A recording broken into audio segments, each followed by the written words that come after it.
एक शब्द हम लोग ले लेते हैं कि सांसें और समस्याएं।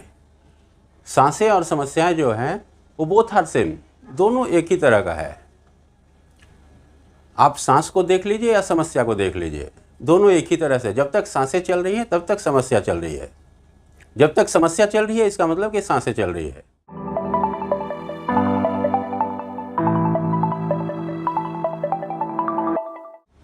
तो सांस चल रही है इसका मतलब कि ए लाइव शो हो रहा है, आप जिंदा हैं, आपके शरीर में हलचल है।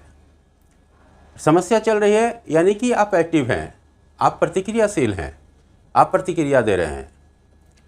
तो सांसें और समस्याएं बोथ आर सेम, इसमें कहीं कोई दिक्कत नहीं है, किसी भी तरह का समझने का आपको ज़रूरत नहीं है कि सांसें अलग है और समस्या अलग है। जब तक समस्या चल रही है तब तक सांसें चल रही है, सांसें चल रही है तो समस्या चल रही है। और आप देखेंगे कि दोनों में एक समानता है।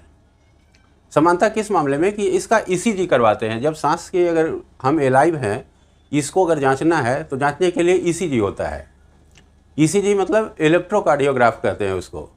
ईसीजी जो डॉक्टर करता है आपका, देखेंगे ईसीजी, तो इसका ग्राफ देखेंगे कि ऐसे बनेगा।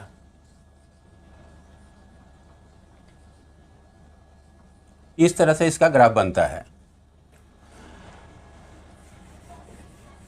इस तरह से इसका ग्राफ बनेगा।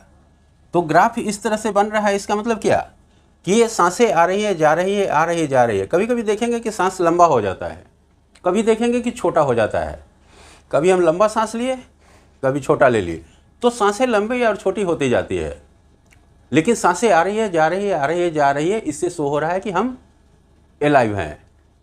अगर जिस वक्त ये सांस इस तरह से हो गई, सीधी हो गई, यानी इंसान डेथ, इंसान नहीं है अब, क्योंकि ये जो आ रही थी, जा रही थी, वो सारी खत्म हो गई। न सांसें अब आने वाली है न जाने वाली है, तो यहाँ सो हो जाता है। उसी तरह से समस्या है, समस्या का भी सेम है।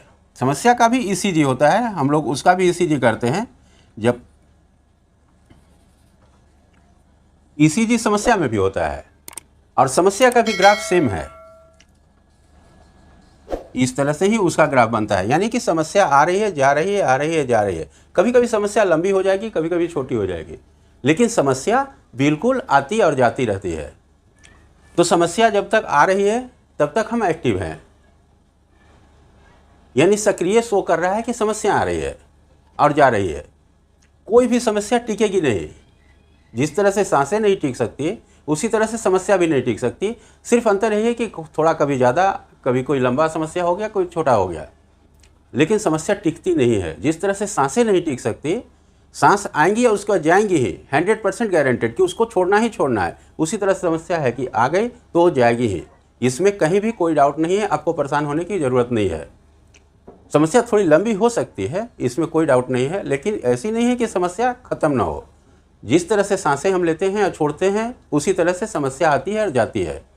ये प्राकृतिक नियम है जो आपके ऊपर लागू है, क्योंकि हम प्रकृति की ही एक संतान हैं और प्रकृति का ही एक सबसे विस्तृत रूप कहिए या सबसे अंतिम रूप कहिए जो मनुष्य के रूप में बनाया गया है। और मनुष्य जिस दिन से जन्म लेता है, ये सांसें और समस्याएं दोनों साथ साथ चलती है। न सांसें आपके साथ रुकेंगी, न समस्या रुकेगी। लेकिन सबसे बड़ी बात है कि हम इसको किस भाव से देखते हैं। अगर सांस पे आप फोकस करेंगे तो आप देखेंगे कि सांसें तेज हो जाएंगी।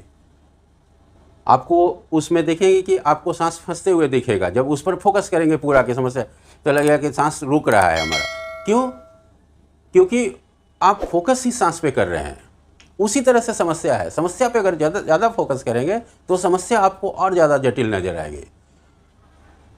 तो ना हमको सांस पे बहुत ज़्यादा ध्यान देना है, ना समस्या पर ध्यान देना है, हमको समाधान पे ध्यान देना है। तो प्रॉब्लम को सॉल्व करना है। यहाँ पे प्रॉब्लम को लेके नहीं चलना है, प्रॉब्लम को सॉल्व कर देना है। और ये बात हमेशा दिल में बैठा के रहना है कि जब सांसें नहीं रुक सकती हमारे अंदर में, हम जीवित हैं, इसका प्रमाण है कि सांसें आ रही है, जा रही है। हम सक्रिय हैं, इसका प्रमाण है कि समस्याएं आ रही है, जा रही है। तो जब सांसें नहीं रुक सकती तो समस्या भी नहीं रुकेगी। इसको भी एक दिन ख़त्म होना है, 100% गारंटेड, नो डाउट इसमें। धन्यवाद।